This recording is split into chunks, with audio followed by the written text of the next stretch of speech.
to be too friendly or whatever. Mitsuki's just on board, man. Like, he doesn't care. Bro, you saw how helpless Konohamaru was to Eida's love charm. Matsuri doesn't need a love charm if Ikemoto's gonna draw her like that. Exactly. Now, it is fair to say that Mitsuki was blushing pretty good with Ada's love charm, but like, he's also able to just have a normal ass conversation with Ada without blushing. You know, like. Yeah. Actually, that's a good point. I didn't even think about that. That's kind of crazy. Like, he only really blushed the first time. I wonder if Ikemoto forgot. I don't think he did. Shikanai could do that. He addressed the fact that he likes her still because of the charm, but like Mitsuki's like stern face, like, yeah, dude, I just had a character arc. Why do you love Kawaki anyway? Or in Viz, I don't know why I love Kawaki, but yeah. He's fine. And to be fair, it's not to say that other characters haven't had quote unquote normal conversations. Like Shikamaru in the second to late chapter had normal conversation with her. Yeah, like but Shikamaru's never really. He's always been like that with her. Well, Shikamaru's always been flustered, but in spite of his fluster, he somehow manages to have a semi-normal conversation with her. Whereas Mitsuki just wasn't blushing or anything. You could also say Code was kind of like that, but I think he was also more along the lines of Shikamaru, where he just was obviously in love with Eida despite having normal conversations. Well, like, you can still have a normal conversation despite being in love with someone. Like Konohamaru could have a normal conversation with Eida despite clearly being head over heels in love with her. Yeah, exactly. Some people just react more crazy than others. So, in Code's case, like, he was blushing and stuff, but like even in the first chapter, like after the first altercation or whatever, like as in love as he was, like he was able to be like cool around her, even though he was also madly in love. Chapter 71 made that pretty darn clear. But with Shikamaru, like obviously in the first time he meets her and he's trying to kill her, he's kind of going crazy because he's trying to do the one thing you can't do. And then the only other time he really gets flustered was when, which you could argue had nothing to do with the charm, and instead was just the ridiculousness of what Eida was doing. He's talking to her about the ten tails, and then Eida out of nowhere starts like, oh, I love these clothes, or screaming, and he got worried or whatever. He starts blushing. He's like, don't do that. Like, that could just be a normal reaction anyway. Outside of those, though, Shikamaru's just been like stern-faced around Eida all the time. It's just how he is, I guess. Sasuke also didn't blush as much as I wish they had him do that. It would have been funny. But he also only talked. He didn't even talk to her. He sat there and listened to her. I wish we got more of an explanation on how the love charm does this, and I don't mean omnipotence, because through omnipotence itself, we've seen the application. We've got like five why different is it explanations so of how different it from person to specifically person? works. But like specifically how, not even in reference to that, just how it like applies generally. Like, do the different people, based on their attraction to Eida, do they perceive Eida visibly differently? Especially considering the tagline slogan for this chapter is "Love is with the eyes, not with the mind," or whatever it is. I don't think they have it on this one, but you know what I'm talking about. Yeah. Viz just deletes it for some stupid reason. My God. Every time. Okay, well, yeah, it's something like that. So it's like, so is it like, does Code like, regardless of the love charm, does Code think Eida is visibly attracted? Like, I wish they had dialogue like this. Like, Shikamaru could say, why do I love this girl, even though I think she's ugly? Something like that. Well, even though she's clearly not. That would be interesting. That's definitely like, Bug not should the have case. had a line like that. They definitely find her attractive because Ikimoto didn't make her ugly, which would have been very interesting if he made her like outright obviously ugly. No, it's fine that she's attractive. That doesn't mean that she would be attracted to literally everyone in universe, or that at the very least it wouldn't be everyone's type. Like Bug could have a line like that. Seems like everyone just is attracted to her. Sasuke could have a line like that. Like, Shikamaru could have a line like that. Well, everyone's in love with her. That doesn't mean everyone would literally view her hot. Yeah, but I think the ability makes them. Okay, so you do think that everyone just does view her as like the most attractive girl in the world. Not necessarily the most in the world, but definitely highly attractive. Okay, so the ability makes others perceive her as attractive. I think so, yeah. I think Interesting. it goes along with the love in this case. I mean, it could just be love without that, but I think it's doing the attraction because it's romantic love specifically, and that attraction comes with that. So I think it's doing both. Yeah, I mean, again, the slogan is like, love is with the eyes, not with the mind, or whatever it is. It could be interesting if it's like omnipotence to where it erases your doubt of you loving her, but you never loved her in the first place. But in this case, you just would Yes, because of that. I made this Or comparison before. So Amino yeah, explains like the instinctualness of this to where if you tell yourself I don't love Ada, omnipotence says no, that's wrong. You do love Ada. exactly. Similarly, if you say Yeah, I doubt my memories, omnipotence says no, that's wrong. You believe your memories. Like it does the exactly. same thing, just in the perspective aspects. But we don't know what the omnipotence cast exactly was. We just have the idea of what it was. Like for Boruto and Kawaki, Yeah. we know it swapped their places. It filled them with false memories, replacing Boruto with Kawaki. So in this case, is it like doing something similar? Like, this doesn't seem to be the case. This is like a reach just for the hypothetical of the concept. I'm not saying this is the idea of what's happening, but like hypothetically, does Shikamaru have false memories that he knows are false, but he just has memories of spending time together with Ada, and that's why he loves her? Or it's filling him with some sort of emotional connection that he knows isn't true, but like he feels like it's true, or something in that regard? Could that be I a don't reason think why as well? so. Um, I still want to know why, other than just because to this, but I have mentioned this in videos before because at the end of the day, this is what Ikimoto did with his paneling.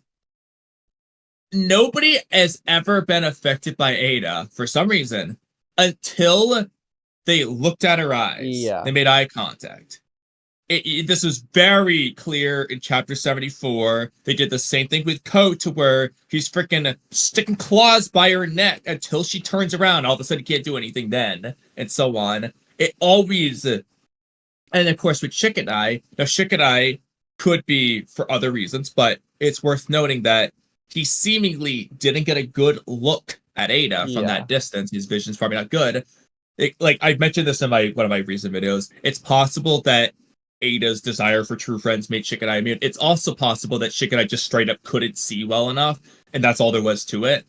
Either way, though, that's implying a condition. You got to see her eyes, which is where the Cedric gun symbol is. The same thing that went in the sky with the memory swap. In which case, her ability, for whatever reason, her ability might just that symbol is the omnipotent symbol. It's tied to that. So for her love charm, you have to see it. Whereas the memory swap, she's cast it into the sky for whatever reason differently. But Well, that being it said, I seems do like there's think something going on. there is a little bit of a weird factor with that because it feels like it's really easy if you figure out that part of the ability that you could just get Yeah, around. Like, it basically is just the Sharingan. Like, Mike Guy would have no problem no dipping exactly. Ada. Yeah, literally. Like, or Naruto could just close his eyes and enter in Sage mode before Exactly. seeing Ada, and he's just fine. Yeah, like that doesn't feel like that's how that should work. So to some degree, it feels like it should also be proximity. But then the Tin Tails could just like, or I guess Jura more. Well, I don't want to say Jura because he might just be immune, but that's forgot. But Let's yeah, say frickin' Ino being amplified by Hinata's Byakugan could just like snipe her from a distance. Could she just be fine and not be affected by Love Charm because of proximity? Is that like, I don't think it these seems things like necessarily should work either, so I don't know. it is weird 'cause it's never addressed. It seems like, I mean, if she did that before meeting Ada, she seemingly would be fine based off, what they were showing us in chapter 74. It doesn't seem like Konohamaru could press a button. Like if Shikamaru could set up a bomb trap, he wouldn't be able to press it after if he had already met Ada. But if Konohamaru hasn't met Ada yet, Konohamaru could press the button and bomb Ada. Well, To I be mean, fine. He you hasn't met her yet. It say just seems like he that, can do that. and maybe that's true. My one hesitation is just seeing Code the first time he meets Ada. Like, he doesn't even know he's affected yet. He's trying to kill her. Why would he even try in this case? Like, it would just make you not want to try rather than be unable to do it. Like, Code was confused Well, that's what I'm why he saying. couldn't do it. He wasn't unable to do it until she turned around and looked at him in the eyes. That's all of a sudden. It's like he was so ready to kill her until then. I don't know about that, because he still wanted to do it after he just realized he couldn't do it. I know. And that's where you have to say, well, like, in theory, it's possible that it was the same regardless. He just couldn't do it. I mean, even but then now, like your question implies, though, it's like, why are you able to get so close? I understand the claw marks don't do physical harm. He can just do that. That's fine. But like, why is he even able to start the attack? Exactly, yeah. Because even now, it feels like he wants to kill Eida. He just literally physically can't because of the love charm preventing. Like, it's like a block, almost like limbo at that point. It's weird because it's like, I'll become an Otsutsuki so that I can actually figure out how I feel. Because if I don't love you, then I'm just gonna kill you. Yeah, but I don't know. But yeah, I mean, we don't get many Eida altercations to go off on to see if, like, hypothetically, might Guy, charge up a punch and get real close before he falters, or would he falter too early? Is half of that just dependent on the person? Is someone like Shikamaru able to just get closer to doing it? But then again, Shikamaru was trying to pick up a kunai from a distance, and he just couldn't do anything, but he was already affected at that point, so I don't know. Yeah, and it's not like it's a proximity thing to where it's just shutting Shikamaru down entirely. He had no problem dodging Delta at that moment, so he's like fully prepared and capable of going, despite Eida being right there. He just can't go after Eida specifically. Yeah. So, I mean, I would like to think they'll address this at some point, but the problem is they've already addressed, omnipotence just made her desire for love reality, and that's that, this love charm. So now that omnipotence is the thing, it's like, are they even gonna address the inner workings of the love charm? Not only that, what about the abilities Eida was hiding from Code? The ones that aren't omnipotence because she didn't know about omnipotence? Yeah. I don't even care if they're applications of omnipotence. Just what are the things she was referring to? She's referring to dropped plot point no jutsu. It's just like, because omnipotence is such a cop-out because she didn't even know about it. That won't work. Well, what if she used omnipotence to not know about it? Give me something. But, I mean, I would like it to be, like I said, I don't care if it's an application of omnipotence. Like, he's got the third arm jutsu. She can sprout a third arm because of omnipotence. I don't care what it is. I just want to know, like, what the thing is that she had in mind. Okay, I have a really funny one for you. What if Eida has, for like 5 years straight, just been using the substitution jutsu, and the real Eida actually just does look hideous, like you were saying earlier? She just hasn't been hit yet to be poofed. If that's the answer, just give me something. That'd be a plot twist right there. Yeah, it would be. You were led to believe she was attractive, so that is twisting the plot. That's more of a plot twist than omnipotence. Yeah. Oh man, based on how they treat omnipotence, I'd hate to see how much Twitter blows up over that one. At least it would be a plot twist this time.